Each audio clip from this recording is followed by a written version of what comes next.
October 3rd arrived without a sound, like a page turning quietly in the world's calendar. The skies were clear over much of the northern hemisphere, cold autumn air carrying the first hint of seasonal stillness. It felt like any other day, and yet, beyond the reach of casual eyes and above the normal noise of the earth below, something extraordinary was unfolding in silent motion. An interstellar traveler, known to astronomers as 3II Atlas, had reached one of the rarest and most critical moments of its journey, its closest approach to Mars.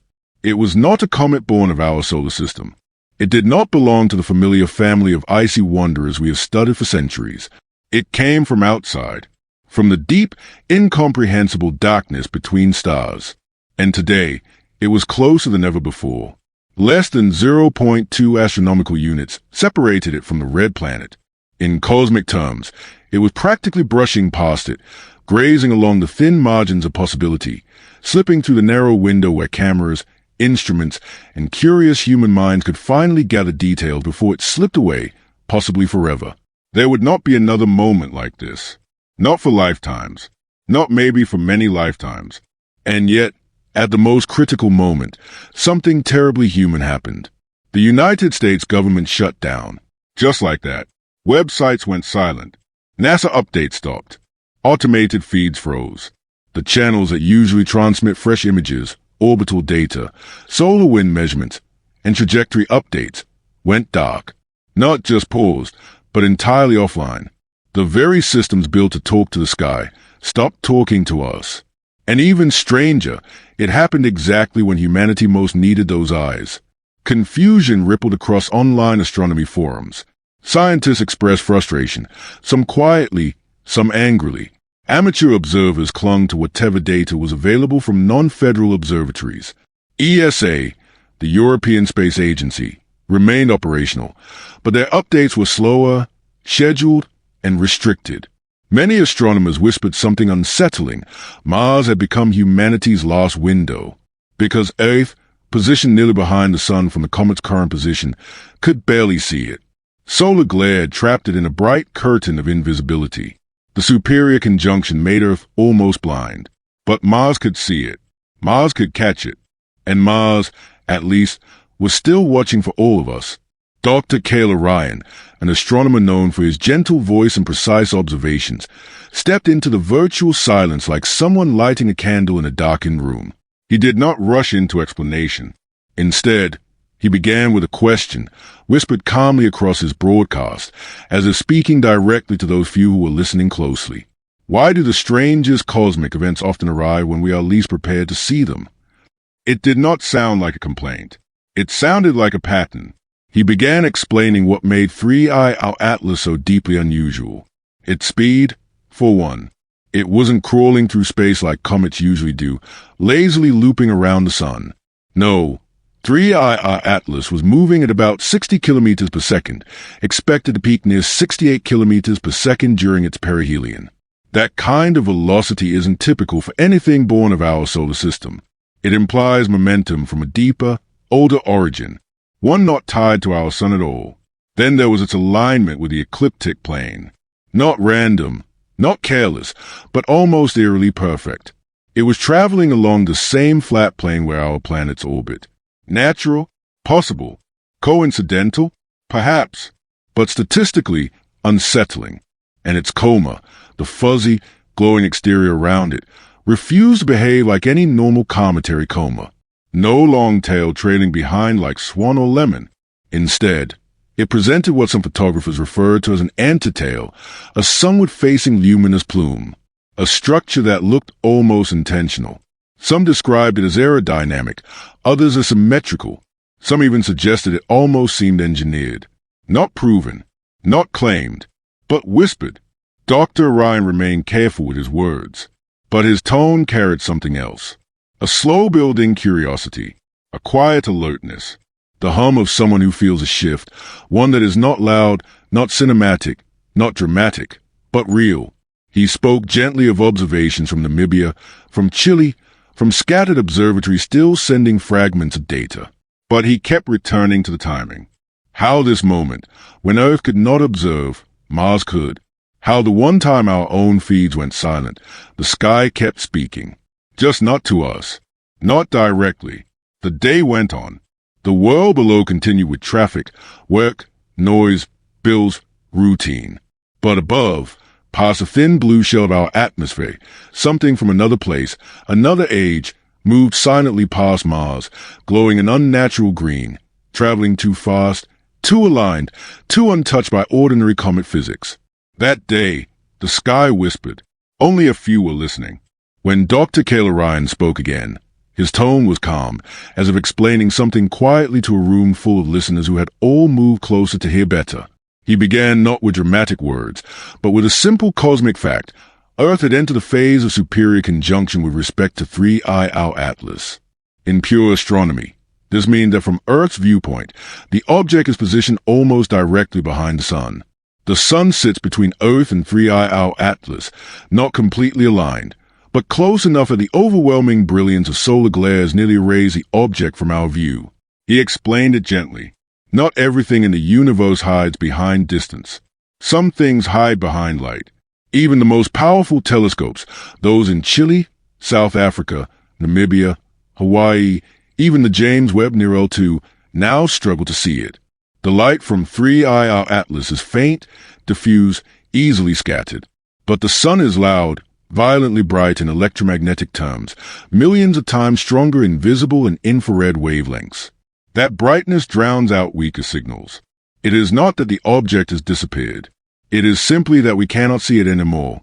The same principle applies to photography. If a small candle burns near a stadium floodlight, the candle still burns, but the camera will never find it. He described how even Hubble cannot safely align toward that region.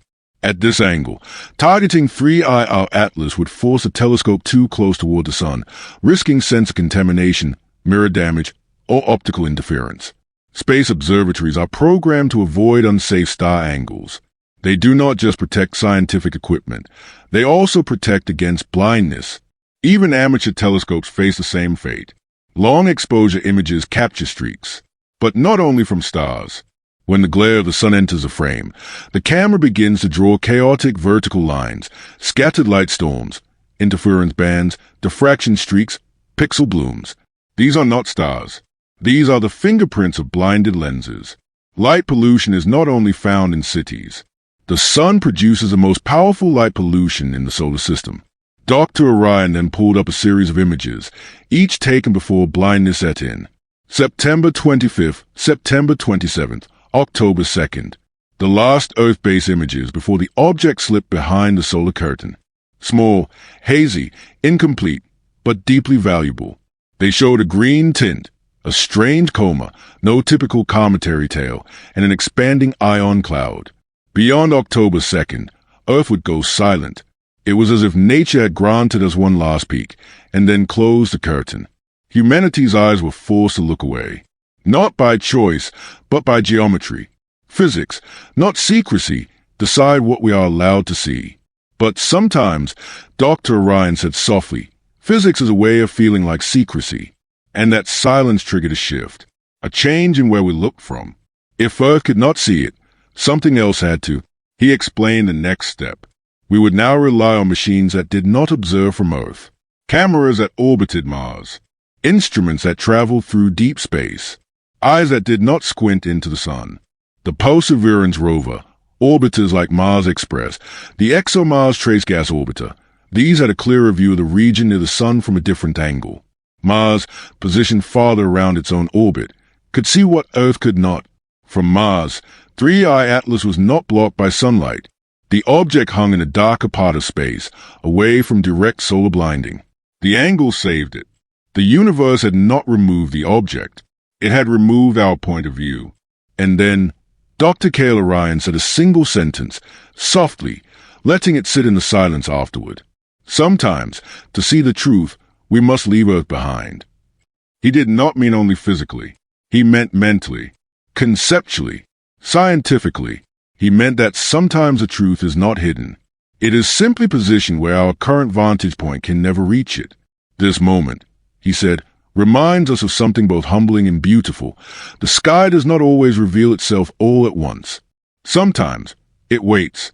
Sometimes it lets you see, but only from somewhere else. Is nature keeping a secret? Or are we simply not standing in the right place to hear it? We will soon discover whether 3i Atlas has been hiding something all along. Not because it wanted to, but because we were looking from the wrong world. It began as a simple observation made not by a research institution, not by a major agency, but by someone scrolling through publicly available Perseverance rover sky monitoring images. A Twitter user named Drew, an amateur astronomy enthusiast, was studying the raw rover frames one night when he noticed something that did not belong. Something subtle. Something moving. At first, it looked like just another streak of light across the Martian sky. But it had something different about it. Something that made Drew zoom in, compare, and then send to people who might actually understand what it meant. One of those people was Dr. Cale Orion. Dr. Orion introduced a discovery not with excitement, but with precision. The Perseverance rover occasionally performed sky imaging sequences, capturing long-exposure photographs. Because Mars is rotating, just like Earth, the stars appear as faint vertical streaks in these images. The exposure captures time as motion. But what Drew found was not a vertical streak. It cut across the image at a completely different angle. It did not match the slow, steady rotation-induced path of stars in the frame. It was heading diagonally, fast, straight, and consistently across multiple images. Cosmic rays? Those usually appear as single-frame noise spikes. Random, bright, chaotic. They do not appear in the same place across multiple frames, nor do they track direction. Instrument glitch? Possible. But no glitch move across the sky over 9 minutes, shifting position in alignment with predicted trajectory mechanics. And this object did exactly that. A moving streak that persisted, frame after frame, across a 9-minute sequence of Perseverance sky logs. Dr. Orion pulled up the comparison. He highlighted the background star streaks, subtle, vertical traces caused by Mars turning under the sky. Then, he traced the path of the unknown object. It did not move vertically like the stars. It cut at an oblique angle. It had motion aligned with direction, not rotation. It was not merely elongation from exposure. It was directional streaking that indicated real movement through space at significant speed. What caught Dr. Orion's attention wasn't only that it moved. It was that it moved in the exact region and approximate time that 3i Atlas was mathematically predicted to pass, based on its trajectory models. The object should have been at a specific angle relative to Mars's horizon, moving at a particular visible rate. That rate, when translated into pixel displacement per exposure frame, matched what the streak displayed. It was subtle verification, a combination of time, position, angle, and velocity all aligning too closely to ignore. He explained the science carefully. Streak length in a photograph is not random. It reveals both exposure time and velocity. If a camera is still and an object moves during the exposure, the object path is recorded as a streak aligned with its motion.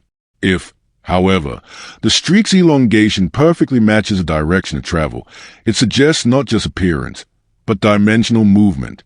The streak was elongated with its travel direction, not just smeared by light.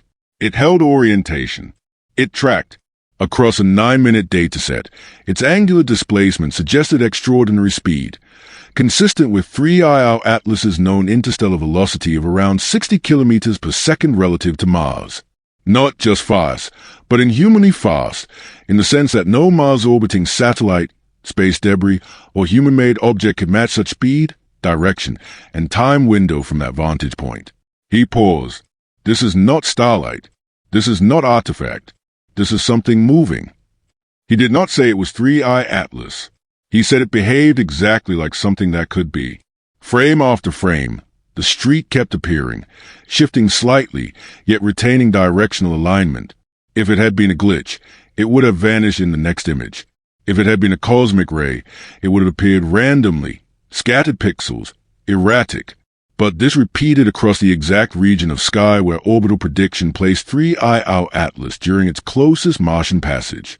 We had, for the first time, observed a mysterious interstellar traveler from the surface of an entirely different planet.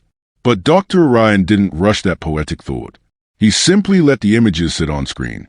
He let the silence explain what words could not. We caught something, he finally said quietly. Something moving across the Martian night sky. But was it simply passing by? Or was it observing us too? The question lingered, more unsettling because it was not answered. It was not asked to suggest intent. It was asked to suggest perspective. That while we were watching the sky, sometimes the sky felt as if it were watching back. The rover did not track it further. The cameras did not pivot. Nothing advanced. The streak came and went, shutting out as quickly as it appeared. But it remained there, imprinted, its movement recorded, imprinting motion and meaning. And what it left behind was not proof, not certainty, but something far more compelling. Possibility. Dr. Orion did not confirm anything. He did not deny anything. He stood at the edge of knowledge, looking at a faint mark in the Martian sky, and explained the only thing that could honestly be explained. It moved, and maybe that was enough. When the last clear Earth-based images of 3I Atlas arrived from Namibia, they did not look like something that belonged to a familiar category of comets in dusty textbook diagrams. They looked like something else. Taken under dark, steady skies by experienced observers, the frame showed a compact object surrounded by a bright green optical glow. Not faint, not tentative, confidently luminous. The glow wrapped around it like a self-contained atmosphere, a perfectly formed envelope radiating in soft, ghostly emerald. Dr. Kayla Ryan lingered on that color. Green emissions in space are not mystical. They have known explanations. Certain gases, like diatomic carbon and cyanogen, fluorescent green when illuminated and ionized by solar radiation. Many comets show this, especially when they approach the sun, and their gases begin to escape. But hey, something about the shape and behavior of that glow refused to fit neatly into the usual script. This wasn't a long, tapered tail streaming behind the object, flung out in a way in the classic teardrop shape we expect. Instead, it was a compact, almost spherical envelope, a coma more than a tail. And even stranger, parts of that glow seemed to point toward the sun. That was the first anomaly. There was no typical comet tail. Instead of a long luminous stream stretching away from the sun, observers reported what is sometimes called an antitail, a structure that appeared to extend sunward rather than trailing away. Dr. Orion explained patiently that an antitail can, under certain geometrical conditions, appear when our line of sight, dust plane, and orbital perspective align. But this one did not look like an ordinary geometric trick. The proportions were unusual. The brightness profile felt inverted. The object seemed to be surrounded by a dense, nearly uniform cloud of energized material rather than shedding a simple one-direction flow of dust and vapor. He slowed the explanation down and reframed it. What we were seeing, most likely, was not a tail in the dramatic cinematic sense, but a plasma-based coma, a dusty ionized sphere surrounding the object on all sides, filled with charged particles, gas, ice grains, dust, and plasma trapped in a kind of dynamic shell.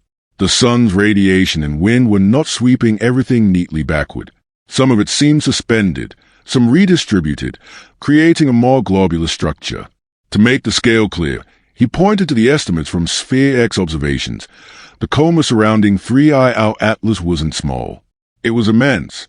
Measurements suggested a diameter of around 700,000 kilometers, roughly half the diameter of the sun itself. It meant that while the solid nucleus might only span a few kilometers, the energized envelope it dragged along was almost star-sized in radius. A tiny core wearing a colossal cloak. Inside that cloak, the object recently endured a major event, a coronal mass ejection from the sun, a blast of charged particles and magnetic field that passed directly across its path. Under ordinary comet physics, such an impact should disrupt or at least reshape the tail structure. A long dust tail can bend, break, twist, or temporarily detach under CME influence, like a banner whipped by a sudden gust. But in the days following the event, images from Earth did not show any dramatic transformation. The coma remained. The bright green glow persisted. No conspicuous breaking, no trailing debris, no dramatic fracture in the luminous envelope. If anything changed, it was subtle. Perhaps a mild expansion, a slight intensification of ionization. Not the kind of chaos a loosely bound cloud of dust and gas should experience after a direct solar storm encounter. It was as if 3I Atlas absorbed the hit, adjusted, and continued. When Dr. Orion turned to high-contrast processing of the images, another unsettling detail emerged. The inner region, the part assumed to contain the nucleus, did not resolve into a simple blurred core. In stacked and enhanced frames, it hinted at structure. There were gradients and edges that suggested layering. Some parts appeared denser, more sharply bounded, almost as if light was falling across discrete surfaces rather than a randomly tumbling snowball of ice and rock. He was careful, very careful, not to overstate what could not be confirmed. Image processing can mislead. Artifact can mimic form.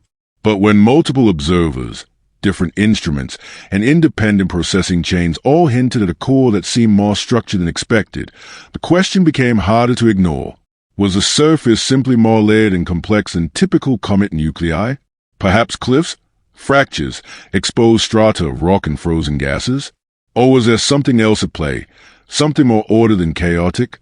The possibility hung there, unproven and unclaimed, but present.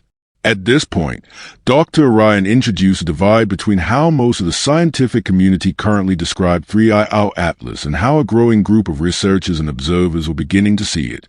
The mainstream view, as he acknowledged, still labeled it a comet. That was the simplest classification on paper.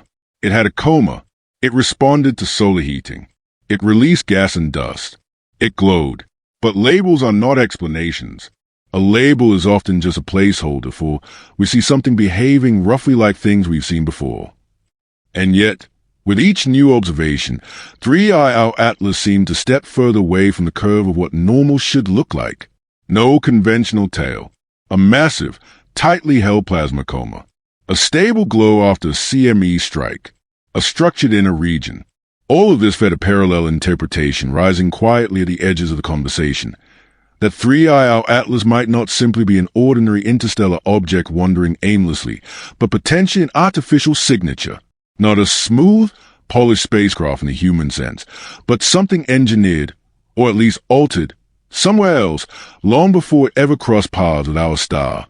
A relic, a device, or a hybrid between natural rock and constructed envelope. Dr. Orion did not endorse that conclusion outright. He did what he always tried to do, lay out the evidence, then step back. At the end of his analysis, he let the images stay on screen for a while. The glowing green sphere, the absence of conventional tail, the unnatural calm after a solar storm. Then, in a quiet voice, he said only one line. Not everything that glows in space is born from nature. As Earth fell into silence, not because of cosmic limitations, but because of human ones, a different world quietly prepared to become the eyes of humanity. Mars, positioned at a more favorable angle, free from Earth's solar blindness and unaffected by political shutdowns, was now the key witness. The European Space Agency had already scheduled observations through two active instruments, the Mars Express Orbiter and the ExoMars Trace Gas Orbiter. This brief opportunity, precisely aligned with 3I Atlas's approach, was known among mission engineers as the closest encounter window. It would last only a few days. In those days, Mars would have a clearer view than any Earth-based observatory. For that narrow window, Mars was looking exactly where Earth could not. Dr. Cale Orion explained it gently, almost poetically. Sometimes, planets become our observers. Mars was not just a distant neighbor in the solar system. It was now our substitute for Earth's disabled eyes. If Earth was blinded by sunlight, then Mars, with its shifted position, could stare directly at the region of space where 3I Atlas now moved.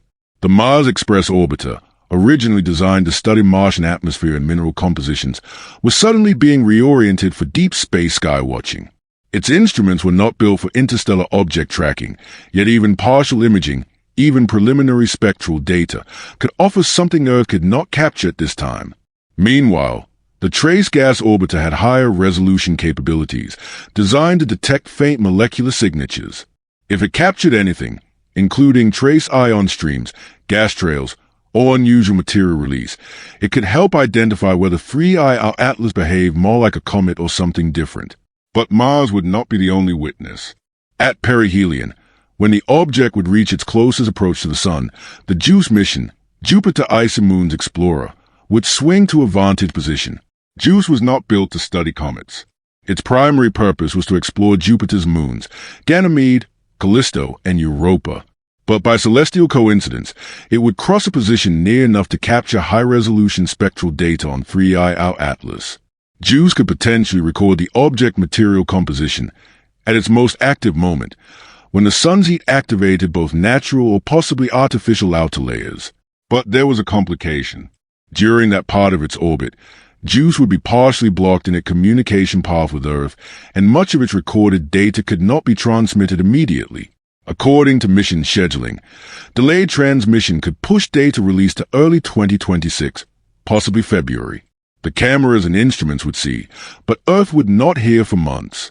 It was a strange reversal of roles, deep space instruments collecting real-time evidence, while humanity would wait in silence, anticipating what those data packets might reveal when they eventually made their long, hidden journey back. Meanwhile, two other missions quietly entered the conversation. China's Tianwen-1, already in stable orbit around Mars with robust imaging equipment, could potentially capture high-definition visual data of 3I Atlas as it crossed a visible Martian sky zone. The UAE's Hope probe, also orbiting Mars, equipped with ultraviolet and infrared instruments, could study the object's heat signature, especially useful if the object displayed non-natural thermal patterns or structured radiation reflections. These were not originally intended to be interstellar tracking devices, yet in this moment, everything became repurposed. Every eye in space mattered.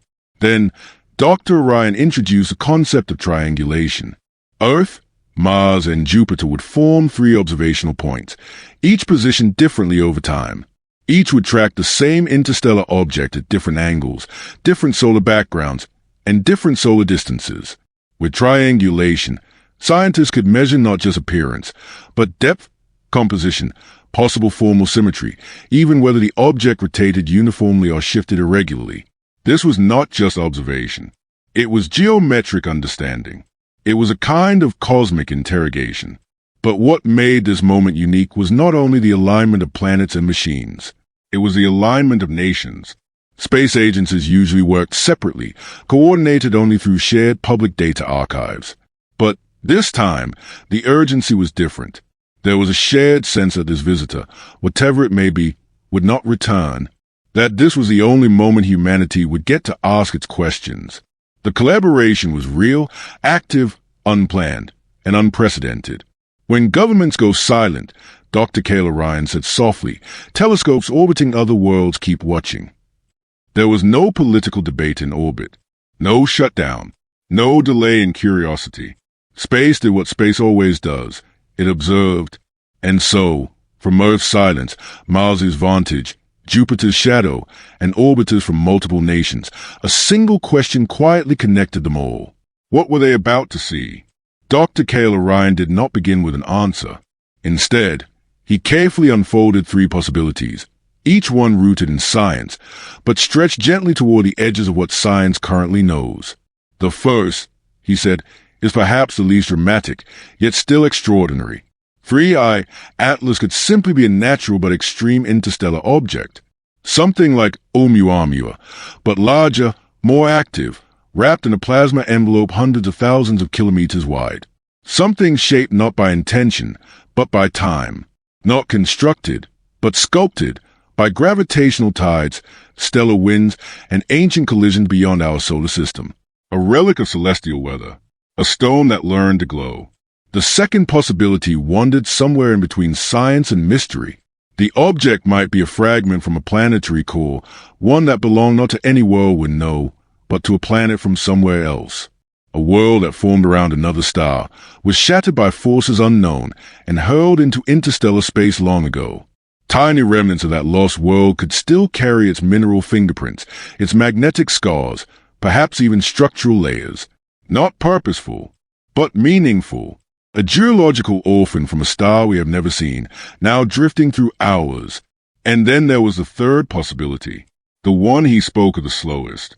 That 3I Atlas could be an artificial object, not a spaceship in the human sense, not polished metal, thrusters, nor navigation lights, but something older, something dormant, a hybrid of rock and machinery, ice and signal, a relic of a civilization, not necessarily alive, not necessarily recent, but intentional, designed, shaped to endure time, erosion, starlight, collision, plasma, and distance. A message not written in language, but in survival. Something that does not say we are here, but rather we were once. He paused, and then spoke softly. Sometimes objects from afar don't just pass through the solar system. They pass through our understanding of what reality is. He let the silence sit, not as drama, but as truth. The object was now approaching its most revealing moment, perihelion, the point when it would pass closest to the sun on October 29th and 30th. That is when ionization would surge. That is when its coma would expand. That is when solar winds would beat against its surface, perhaps stripping away layers, perhaps forcing it to shed material, perhaps even revealing the nucleus beneath.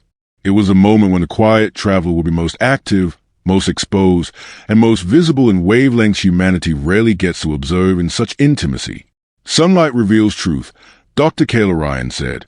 Sometimes gently, sometimes violently. Would 3I our Atlas behave like a comet and simply brighten, swell, and eject dust? Would it crack? Would it become unstable? Or would it remain strangely composed, structured, even longer than it should? Would it respond to the sun not as a melting object, but as something charged or awakened? The questions he asked were not to answer them. They were to preserve them until the sky could speak. Multiple missions would be watching, not from Earth, but from Mars, from Jupiter's orbital region, and even from deep space. Cameras would be active, but transmissions might delay. Some answers, he said, would not arrive quickly. The universe rarely delivers information on demand. It moves in its own time. It reveals things only when it chooses to. He spoke gently, like someone not trying to convince, but trying to prepare. Perihelion is not just a moment in orbit. It is a moment of transformation. 3I our Atlas would meet the sun soon, and we, from far away, would wait. He did not dramatize. He did not sensationalize. He simply invited listening. The universe rarely knocks on our door.